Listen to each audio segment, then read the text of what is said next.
It's important to note that the U.S. economy, by a lot of measures, is almost doing too well. Because unemployment is low, because growth was so strong last year, that also caused inflation to be higher. Inflation kicked up even higher this year after Russia's invasion of Ukraine in February. That caused oil and food prices to shoot up, and high gasoline costs are what the president believes is weighing down on his popularity. It's the thing he has to resolve.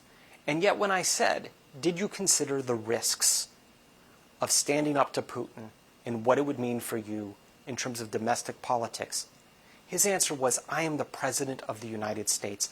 I need to do what's in the best interests of the country.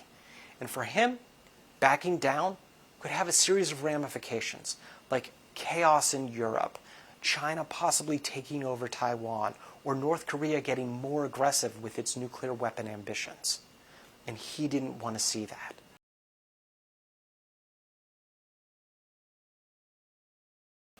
Often presidents make choices to avoid worst-case scenarios. But not all Americans understand those worst-case scenarios when they fill up at the tank.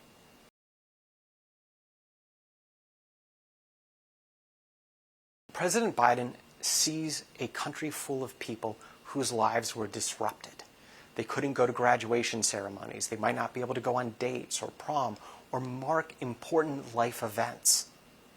He believes that that has a long-run effect. So he said it doesn't surprise him when polls show that many Americans are feeling pessimistic about the state of the world because of what they've been through. The key is to help them recover.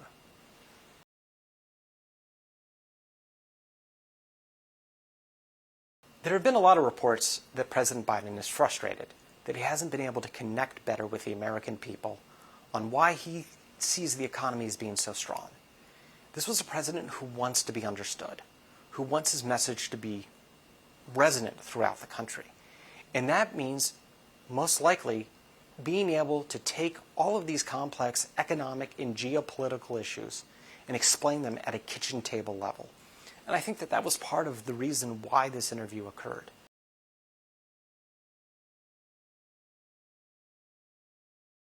One of the big factors here is whether or not enough Americans will listen to what he says and agree with him. We're at a time of tremendous political division, and he knows that. And that is part of the challenge he also faces in improving the national psychology.